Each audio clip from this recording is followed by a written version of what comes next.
Hi, this is Satiris Basakaropoulos. Today's video title is Why You Don't Own Anything. Okay.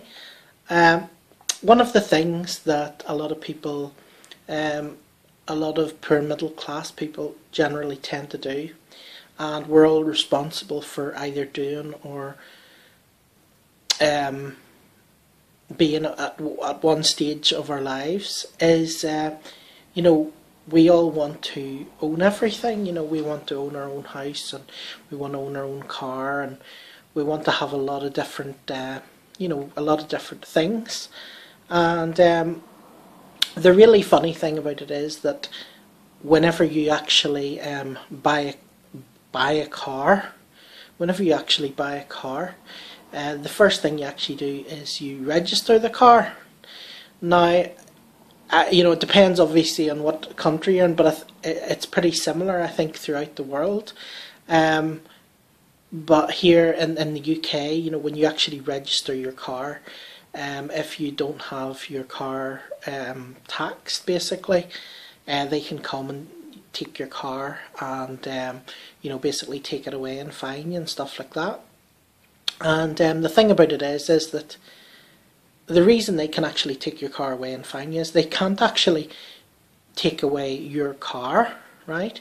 But the fact is, whenever you actually register your vehicle, you're actually registering your vehicle to the government. And the thing about it is the government isn't what you think it is. It isn't really the government. The government is actually all set up into all different limited companies. And you would be amazed if you found out who was, as you move up the company line, what sort of companies own the government. It's very, very interesting. And in fact, I'll put a link to a video about it below this. It's quite interesting. But really,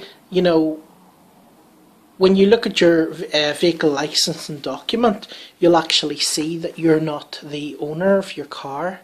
You're really the keeper.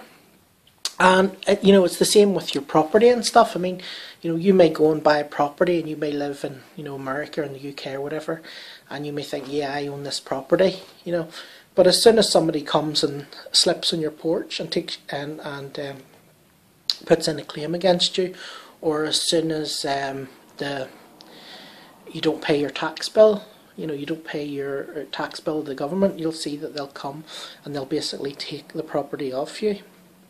So, really you don't actually own anything. Now, the thing that's really, really interesting is that the majority of rich people own very little. They don't own very much. They basically control a lot of stuff, but they don't actually own it, and mostly they control stuff through corporations, and that's obviously how the big time operators all operate, the banks and government and stuff like that. I mean, they all have, different corporations, and that's how they basically hide who owns what and stuff. They have them all subsidiaries of different things. And, a lot of people tend to be fooled into where their money's going. They think there's this, great government out there looking out for them, and it's going to the government and the economy and this and that. But really, most of the money in taxes and all these different fraudulent things which they run, these scams, are, basically just to take your money. They just want to take your money. And most of your money just goes directly to the bankers, to the Rothschilds, to people like that. It's not actually for the good of you or for the good of your country at all. But there's a lot of people brainwashed that that everything is done for the good of them, and there's this great government who are out looking out for them, and so on and so forth. So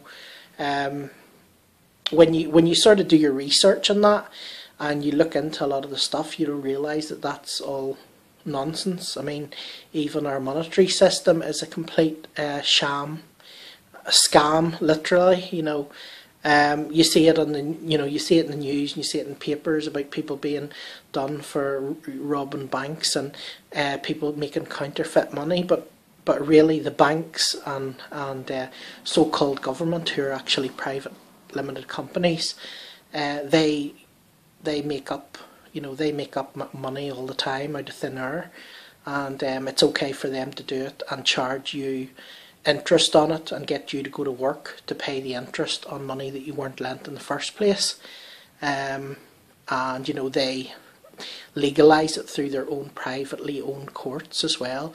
Even the House of Lords, all the top courts in the land are all privately owned companies. If you look, you'll see that they're all limited companies. And in a lot of cases, you'll also find that they're subsidiaries of each other.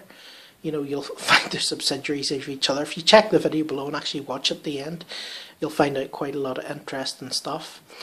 So really, that's my video for today. If you want to sort of protect your stuff, you maybe need to look at doing what the rich people do. You maybe need to put your stuff into different entities and so on. You maybe don't want to own everything in your own name, so it can be taken off you. But then again, that's entirely up to yourself and how you feel. A lot of people are just sort of brainwashed that they have to own it, and if they don't own it, then it's not theirs.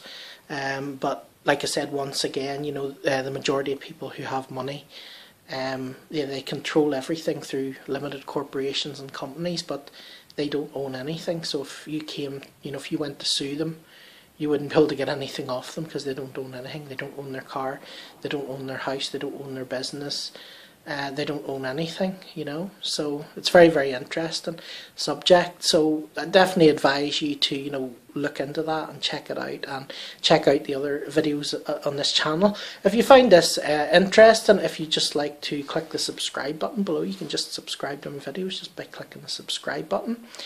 And I would also appreciate it if you would, put in your comments below and maybe click the like button as well. That would be cool. If you want to find out more about me, you can go to my website by just clicking the link below this website. And if you're not on my YouTube channel, if you're already on my website and you want to find out more about what I do, just click the big button just below the video here and you'll be able to find out more about what I actually do. So that's it for today. Until the next video, I'll talk to you again soon.